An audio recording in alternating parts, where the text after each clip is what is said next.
Ibibida natin sa ating video ngayon ang kondol at mga benepisyong taglay at sustansya. Ang kondol ay isang prutas, kahit madalas itong gulayin. Parang ang gulo prutas pero madalas gulayin?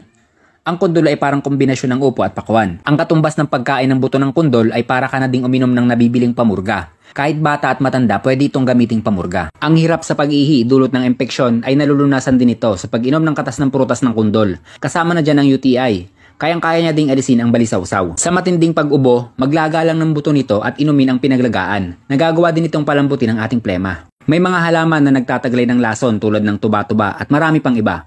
Kung ikaw ay nalason ng halaman na di sinasadyang pagkakataon, ay uminom lang ng katas ng kondol at nagagawa nitong man-neutralize ang lason hanggang sa ito ay mawala. Napapanatili din ito ang pagiging malinaw ng ating paningin. Kasama na dyan ang paglaban sa mga free radicals na nagiging sanhi ng cancer. Nagpapalakas din ito ng ating resistensya. Napakayaman ito sa dietary fiber na siyang kinakailangan para mabalanse ang ating metabolismo. Ginagamit din itong tradisyonal na pang-detoxification sa ating katawan. Nalalabas nito ang sobrang fats, asin, asukal at ibang sobra sa ating katawan. Dahil na ilalabas nga nito ang mga fats, malaking timbang ang nababawas sa taong nais magpapayat sa pag-inom ng katas nito. Nakatutulong din ito lalo sa pag-alis ng bad cholesterol. Kung may mga katanungan po kayo, mag-comment lang po kayo. At yan ay isang minutong dagdag kaalaman galing sa isang magsasaka.